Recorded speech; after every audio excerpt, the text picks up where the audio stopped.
Coming up on Arirang News, South Korea reports a decline in new cases of COVID-19, and ahead of vaccine rollout, an expert panel has decided it cannot draw a conclusion over the jab made by AstraZeneca in terms of its efficacy in elderly people.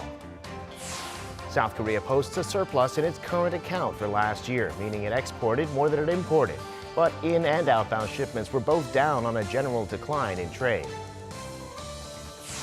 And grocery prices are surging ahead of the Lunar New Year holiday next week, when families will be having big meals. The government's trying to release supplies to bring prices down.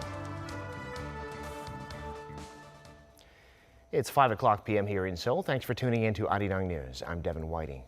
South Korea will be rolling out its first vaccines later this month. The authorities still haven't decided whether the one made by AstraZeneca is effective for senior citizens. A second panel of experts have reviewed the question, but says it needs more information to draw a conclusion. A third panel will consider the question in the coming days, after which there should be a decision. Jang Tae-hyun tells us more. An independent panel, the Central Pharmaceutical Affairs Advisory Committee, announced that they're putting off the decision on whether AstraZeneca can be administered to elderly people, those over the age of 65. They said that it can be given to those over the age of 18, but for those over 65, more data is needed. It's the second panel in the country to evaluate this vaccine. For a fair evaluation of its safety and efficacy, South Korea's Ministry of Food and Drug Safety is getting reviews from 3 different expert groups. Earlier this week, the initial review conducted by the Verification Advisory Committee concluded that AstraZeneca can be given to those over the age of 65. The country has secured AstraZeneca's vaccine for 10 million people, and it will get shots for an additional 1.3 million people through the COVAX facility in the first half of the year. Among that number, shots for 300,000 people will be available by March, so some people in nursing hospitals and similar facilities will be able to get this vaccine by then. Meanwhile, South Korea saw a slight drop in the number of cases, with 370 recorded on Friday. Most of the cases were from the capital region. Health authorities are emphasizing that people need to follow the guidelines to stop the spread of the virus. Except when eating or drinking at restaurants and cafes, wear face masks at all times. When eating, please refrain from talking. The coronavirus can spread in crowded, enclosed places where it's not often ventilated. The country has been trying to lower the number through strict distancing measures, and as the caseload is slowly going down, they're discussing whether to ease the measures starting next week. But health authorities are concerned about a possible outbreak after the Lunar New Year holiday. The changes will be announced this weekend. Jang Tae-hyun, Arirang News. The total number of COVID-19 vaccines administered around the world has now surpassed the total number of infections. But for the vaccine made by AstraZeneca, there are still some concerns about giving it to the elderly. Lee Seung-jae reports. The number of COVID-19 vaccinations worldwide on Wednesday surpassed the total number of cases since the pandemic began. According to the University of Oxford's vaccine tracker, the number of doses administered reached 105 million, while the number of confirmed cases was at 103.5 million. As of Thursday, the number of jabs administered topped 107 million across 81 countries. Data also revealed that while vaccination rates are accelerating rapidly, the rise in the number of COVID-19 cases is slowing. However, experts say it's mostly due to strict countermeasures in place rather than the vaccines, as they have not yet affected transmissions in most places. Currently, Israel is the only country where vaccines are reducing transmission, as inoculations there have been rolled out more extensively and rapidly than anywhere in the world. Meanwhile, recent data from the University of East Anglia with UK government funding shows Pfizer-BioNTech's vaccine gives people about 90% protection from the virus after 21 days from just a single jab. The results counter to an early study which suggested a single dose only provided 52% efficacy. EU nations continue to rule out AstraZeneca's vaccine for the elderly, as France, Poland, and Sweden have recommended against its use for older people, joining Germany and Italy. Other countries have issued their own recommendations. Finland recommends the AstraZeneca vaccine for those 70 and under, while other countries have much lower recommendation age, with Poland at 60 and Belgium at 55. However, the UK drug maker continues to insist its vaccine is safe and effective for all adults. Lee Seung-jae, Arirang News. The former Secretary General of the United Nations, Ban Ki-moon, and Angelina Jolie, who's a special envoy for the UN Refugee Agency, have both called on world leaders to show compassion in the pandemic. They were speaking to each other in a live-streamed dialogue as part of the Global Engagement and Empowerment Forum hosted by Yonsei University. The two agreed on the need for global cooperation in addressing the needs of vulnerable people. Ban said world leaders have been prioritizing themselves, while Jolie said the pandemic has exposed global issues like climate change and refugees. She also criticized a few countries that she said have monopolized access to vaccines.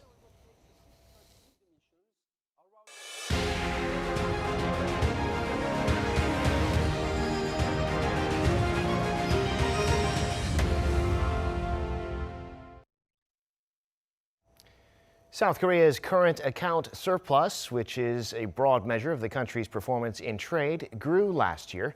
Exports were down for the year, but imports were down even more. Ji-young has this report. The latest trade data shows that South Korea posted a larger account surplus last year than in 2019. According to the Bank of Korea, the surplus came to around $75 billion in 2020, up 26% on year. For the goods balance, exports fell because of the COVID-19 outbreak, but that was offset by imports, which decreased even more, which made the surplus increase from $79.81 billion in 2019 to $81.95 billion in 2020.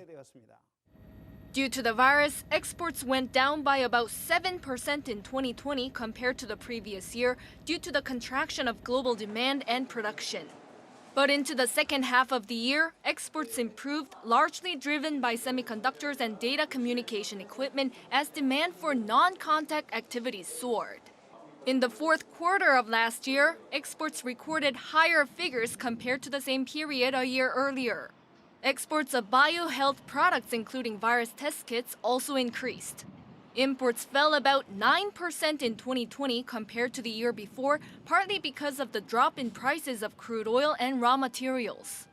The massive reduction in overseas travel also contributed to the surplus. Regarding the surplus, First Vice Finance Minister Kim said on Friday that the country's trade balance is in much better position compared to other major countries. Ji-young, Arirang News. President Moon Jae-in attended a signing ceremony today for a deal to build the world's biggest offshore wind farm. It'll be at the southwestern tip of the Korean peninsula in Sinan County. Currently, the world's biggest offshore wind farm is in the UK, but this one will be 7 times bigger. And at 8.2 gigawatts, it'll produce enough electricity to power all households in Seoul and Incheon for a year. Speaking at the ceremony, President Moon said it was an achievement for balanced regional development. 경제적 효과도 막대합니다. 2030년까지 48조 5천억 원의 투자가 이루어지고 12만 개의 일자리가 만들어집니다. 목포는 해상 풍력 물류의 중심지가 되고 영암과 신안에는 대규모 해상 풍력 설비 제도 단지가 들어서게 됩니다. President Moon promised to speed up the construction of the wind farm, which is expected to take at least 5 years, to make South Korea one of the top 5 offshore wind powers by 2030. Next week, South Korea will celebrate the Lunar New Year. That usually means a lot of cooking and also ancestral rituals that involve food. But because of a number of factors, grocery prices have been soaring, and so the Korean government's doing what it can to bring them down. Min So-kyun has more. Prices of fruit, vegetables, and meat are spiking in stores and markets across the country ahead of the Lunar New Year holiday. According to the Korea Agro-Fisheries and Food Trade Corporation, People are expected to pay about 16% more for groceries this year. When buying food for a charity table to pay respect to their ancestors, South Koreans who shop at traditional markets will spend an average of $230, but when shopping at a large retail store, the same items needed for a charity table will cost around $330. Prices of apples and pears are seeing big jumps at over 143% and 43% respectively, while vegetables like spinach are nearly 60% up. Prices of eggs shot up as well by almost 18% at retail stores, but prices are much higher at traditional markets. Meanwhile, cost of other essentials for the holiday feast have dropped. Radish prices are down 45% and Napa cabbage is 33% cheaper. Market watchers say the surge in grocery prices is due to a poor harvest last year. Last year's harvest was hit by a record-long monsoon and a series of typhoons, leading to a shortfall in supplies. That's why prices are surging. Also, due to the COVID-19 pandemic, there were not enough foreign workers to help with the harvest. To ease the pressure on household budgets, large retail stores and major online malls are giving out coupons with 20% discounts. The government is also expanding supplies of 16 popular staples in a bid to stabilize the market prices. In particular, we will double the amount of food supplies on popular staples, such as apples and pears. The minister says the country will continue to increase supplies of those staples until next Wednesday to keep prices down ahead of Seollal. Min Suk-hyun, Arirang News. And during the Lunar New Year break, public transport in Seoul will, for the first time during the holiday, not be running on extended hours at night. The city wants to minimize the movement of people to stop the spread of COVID-19. Also, while it's traditional for some families to pay their respects at the graves of their ancestors, the indoor areas of local cemeteries will be closed, nor will there be free transport to the cemeteries. But the city's COVID-19 response facilities will run on normal hours and screening centers will stay open as well. Time now for an in-depth look at the market news on this Friday, and for that I'm joined on the line by Mr. Daniel Yu, global strategist at Yuanta Securities. Mr. Yu, good to have you back on. Good afternoon. Well, on Wall Street, a pretty big gain overnight on earnings, economic data, stimulus talks. The S&P and the Nasdaq both closing at all-time highs. Tell us about the global markets. Yes, Wall Street rose for the fourth consecutive session in a row on Thursday. Dow climbed up by 1.1%, S&P 500 jumped 1.1%, and Nasdaq was up another 1.2%. If you look at some of the data coming through, it's definitely very positive. On the macro side, the first-time unemployment insurance claims totaled 779,000 for the week ended January 30, below the consensus estimation of 830,000. Also, on the corporate side, most of the earnings were coming in at better than expected, including eBay's and PayPal and various other companies. On the fiscal side, the stimulus side, Democrats are moving forward with Biden's $1.9 trillion COVID-19 relief proposal. There is a discussion between $1.3 trillion to $1.9 trillion proposal. Obviously, Republicans want smaller size, but I think the U.S. citizens, 70% of the U.S. citizens are agreeing with the $1.9 trillion proposal. So if that goes through, the economic recovery is most likely the case.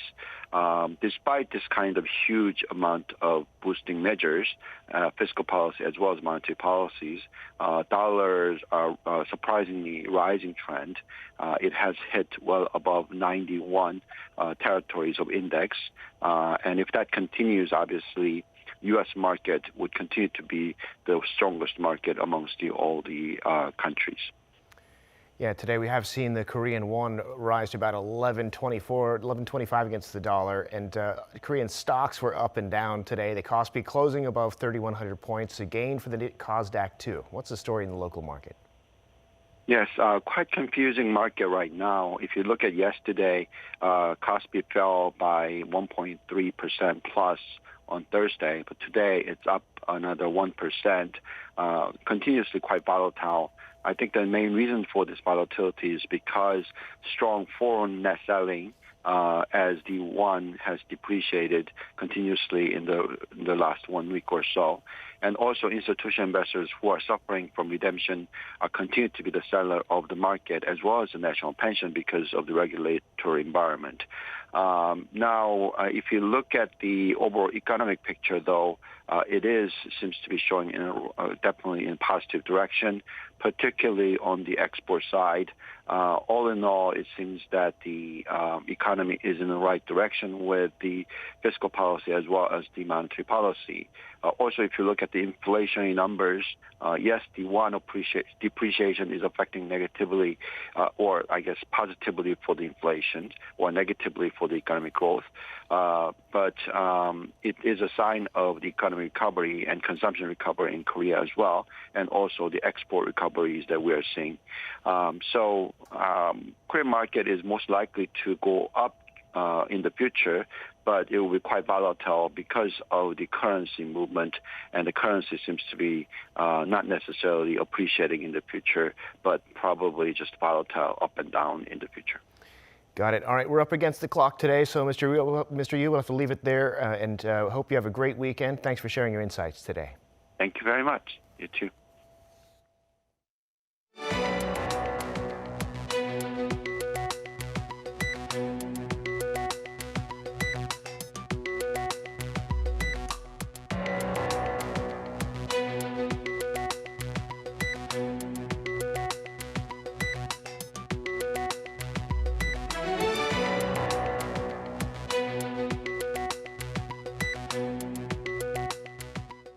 And that does it for this newscast. Thank you for watching.